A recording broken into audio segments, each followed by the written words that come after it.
আর এই গণ অভ্যুত্থান না হলে আপনারা নির্বাচনের স্বপ্নই দেখতে পারতেন না। এই গণ অভ্যুত্থান না হলে যদি কোটা সংস্কার আন্দোলন থেকে আমরা এটাকে গণ অভ্যুত্থানের দিকে নিয়ে যেতাম, সরকার পতনের দিকে নিয়ে যেতাম, তাহলে এই শেখ হাসিনার সরকারের অধীনে আপনারা আরো 4 বছর অপেক্ষা করতেন।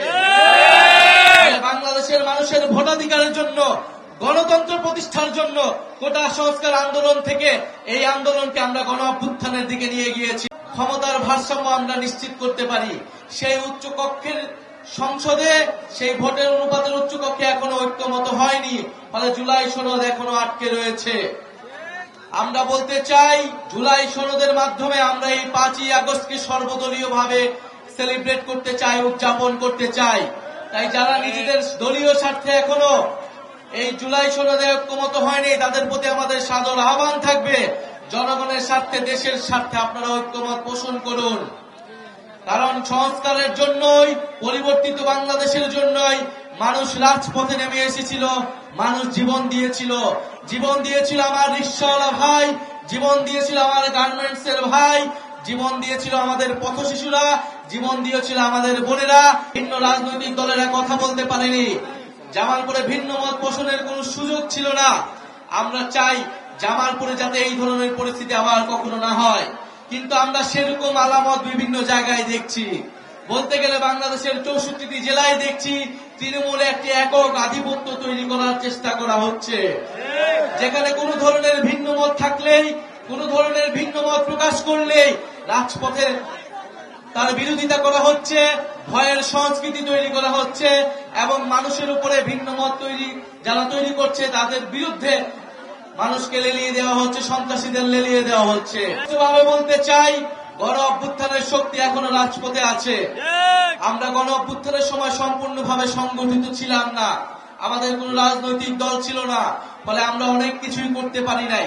কিন্তু আমরা সরকারের ভিতরে বাহিরে সর্বাত্মকভাবে চেষ্টা করেছি এই অন্তর্বর্তী সরকারকে, এই সময়ের রাজনীতিকে গণ অভ্যুত্থানের দিকে ধাবিত করার, এবং আমরা এই চেষ্টা 1 বছর পূর্তি হবে।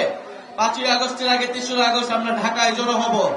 আমরা বলেছি জুলাই সনদ এবং জুলাই ঘোষণাপত্র অবশ্যই 5ই আগস্টের মধ্যে জারি করতে হবে এবং বিচার এবং সংস্কার এবং নতুন সংবিধানের প্রতিশ্রুতি নিশ্চিত করতে হবে। অনেকে বলে বিভিন্নভাবে আমাদের বিরুদ্ধে প্রোপাগান্ডা করার চেষ্টা করা হচ্ছে, আমরা নাকি নির্বাচন বানচালের চেষ্টা করছি, আমরা নাকি নির্বাচন পিছিয়ে দেওয়ার চেষ্টা করছি। আর এই গণ অভ্যুত্থান না হলে আপনারা নির্বাচনের স্বপ্নই দেখতে পারতেন না। এই গণ অভ্যুত্থান না হলে, যদি কোটা সংস্কার আন্দোলন থেকে আমরা এটাকে গণ অভ্যুত্থানের দিকে নিয়ে যেতাম, সরকার পতনের দিকে নিয়ে যেতাম, তাহলে এই শেখ হাসিনার সরকারের অধীনে আপনারা আরো 4 বছর অপেক্ষা করতেন। বাংলাদেশের মানুষের ভোটাধিকারের জন্য, গণতন্ত্র প্রতিষ্ঠার জন্য কোটা সংস্কার আন্দোলন থেকে এই আন্দোলনকে আমরা গণ অভ্যুত্থানের দিকে নিয়ে গিয়েছিলাম। অবশ্যই আমরা নির্বাচন চাই, আমরা ভোটাধিকার চাই, আমরা মানুষের মত প্রকাশের অধিকার নিশ্চিত করতে চাই। কিন্তু আমরা বলেছি শুধুমাত্র ভোটাধিকারের মাধ্যমে, শুধুমাত্র এক সরকার থেকে আরেক সরকার পরিবর্তনের মাধ্যমে আপনার আমার জীবনের কোনো পরিবর্তন হবে না। আপনার আমার জীবনের পরিবর্তন হবে যদি সংস্কার হয়, যদি অর্থনৈতিক সংস্কার হয়, যদি শিক্ষা ব্যবস্থার সংস্কার হয়, যদি স্বাস্থ্য ব্যবস্থার সংস্কার হয়, এবং যদি প্রকৃত গণতন্ত্র আমরা নিশ্চিত করতে পারি।